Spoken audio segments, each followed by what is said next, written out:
Yo! This is the complete guide to garden. Most of my viewers aren't actually subscribed, so if you enjoy my guides, please consider subscribing. Some items you want before grinding garden is a personal back to 5,000 and an epic rabbit pet. The first thing you do in garden is plant your wheat plot. You want to farm wheat until you hit garden level 3 and can craft a full set of farm armor. All the seeds you get should be used to fuel your composter. You should always have your composter running. Just farm a little bit of wheat for seeds if you don't.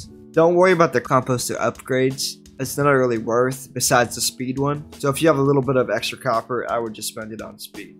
You want to buy these 4 plots first and then start working on your lines instantly. So it should be carrot, potato, wheat, pumpkin, and then your melon one should be here, and then so on and so forth till the line. This will cost more compost, but it will be worth it for your mega farms. When you have enough compost to get 2 more plots, plant carrots and potatoes. Do visitors with these crops until you have enough copper to buy an advanced gardening hoe and your first 2 pieces of lotus. Do all contests with these 3 crops and mushrooms. Prioritize mushrooms because you can get silvers really easily. All you need to do to get silver and mushroom is to have a golden axe enchanted with efficiency 5 and silk touch and mine blocks in the mushroom desert. You'll get garden 4 pretty fast. This will unlock pumpkins. As soon as you have enough compost to buy another plot, plant this pumpkin plot. You can buy an advanced gardening axe to farm these pumpkins for visitors. Once you hit garden 5, you'll unlock pests. Don't worry about pests right now, I'll talk about them later in the video. Just kill them and move on. Garden 6, you unlock melon. Once you have enough compost to plant another plot of melon. At this point, you should only do visitors if they're legendary, or maybe rare if it's a good deal. This means you have to talk to every legendary visitor. This includes Jerry, Sirius, Dark Seraphine, Madeline, and Beth. You should reject all the other visitors, unless they have a rare item in them, like a flowering bouquet, overgrown grass, or green bandana.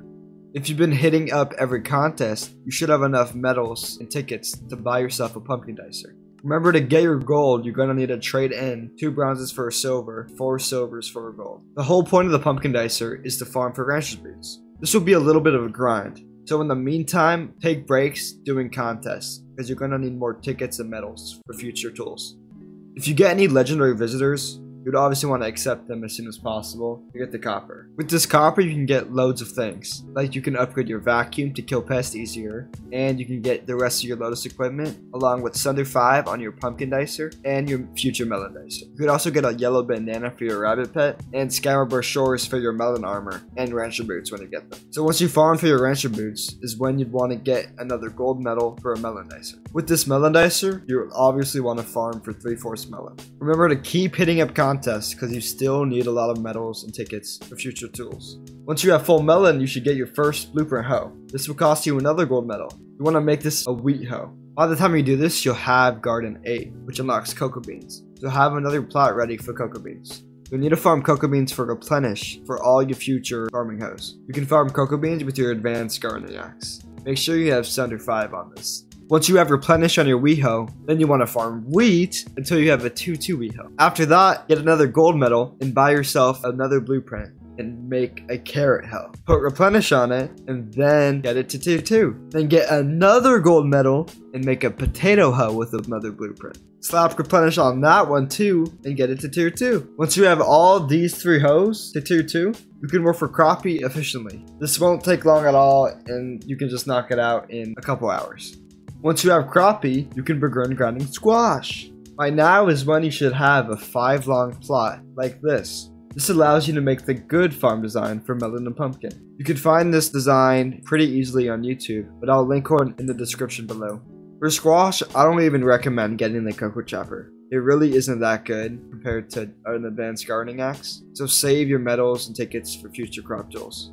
You won't have all the squash by the time you have other crops. So first, you should farm melon for money for ledge elephant pet. You get elephant pet at a Ringo, and it costs around 10 mil to upgrade it to legendary. Once you get ledge elephant, remember to put a yellow bandana on it.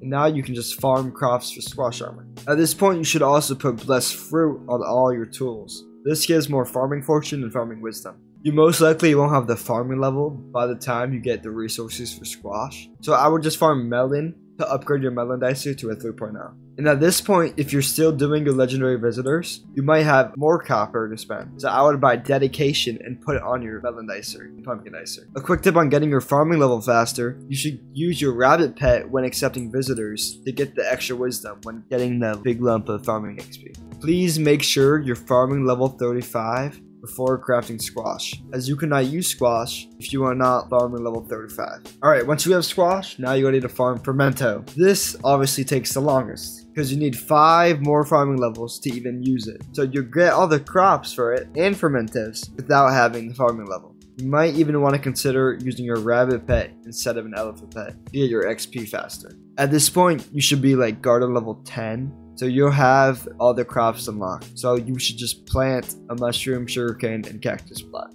Hopefully you've been doing more contests still, because you're going to need 4 more gold medals for fungi cutter, cactus knife, and 2 blueprint hoes, netherwort hoe, and sugarcane hoe.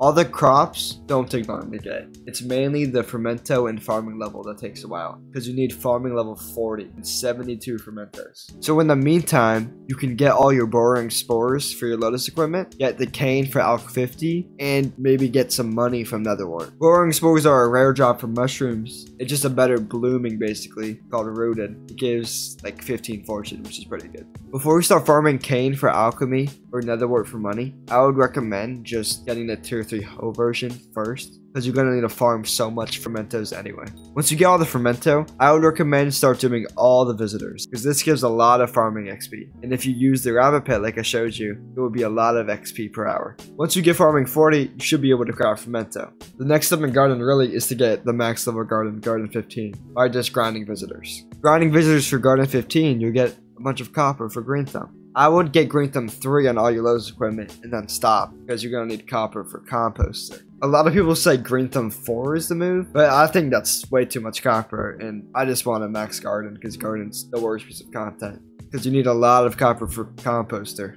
because the upgrades get really expensive. Also, I forgot to mention, you should buy the Anita artifact and the personal best as soon as you can afford it, because these are really big buffs. With fermento, you should be making decent money and afford cookies. You should spend these bits on cultivating on all your farming tools. This helps a lot with farming wisdom and fortune. If you want to increase your money per hour, you can put bountiful on all your farming tools. This is sold by Jake when you bring him a Sea Emperor soul. You probably don't have a Sea Emperor soul lying around, so I'll link a Discord channel where people host lobbies and open the shop for you, so you can buy them. It'll be linked down in the description. You can also switch to the mushroom cow pet instead of the elephant pet, as this gives more money per hour with the mushrooms. Now that you have a good money making method, you'll be able to fuel a composter always. So eventually you have enough composter to get all these 5 plots. Then you can get the second mega farm and farm every crop to the max efficiency. You can find how to make these farms down in the description below by Groovman Dan. Alright, let's go through the pest drops real quick. Earthworms drop bookworm books, which just increase the damage stat on your vacuum. You can put up to 5 of them on your vacuum. Mite drops a nice talisman called that atmospheric filter, which gives you buffs according to what season it is. Locust drops Thunder 6, you can put on your melon dicer and pumpkin dicer. Beetle drops pest terminator books, which you put on your armor, and it goes up to 5 on your armor. So you need a total of 64 bucks. Moths drop wriggling larvas, which are permanent stat increases to farming fortune, with a cap of 5. Flies drop beady eyes, which are terrible, just throw them out. Mosquitoes drop clipped wings, which you want to put on your vacuum. It's a reforge that doubles the damage of the vacuum. Rats drop the rat pet, which is cool, I guess. Slug drops a slug pet, which you should only use if you're spraying a plot.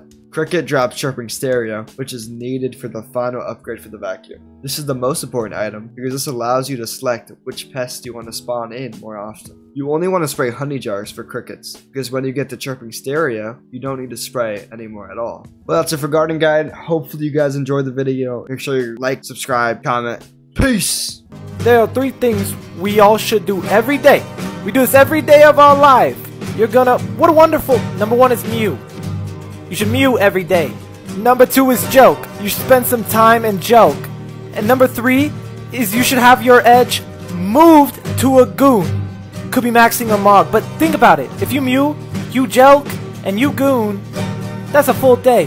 That's a heck of a day. People say all the time, I don't know when I'm gonna goon. I don't know where to go in my life. like, should I go edge max? What do I jelq with? What? To me, it's simple, and people are filled with fear of failure because they know they want a goon, right? Because if I ask that person, what's your goon streak? They would have an answer every single time.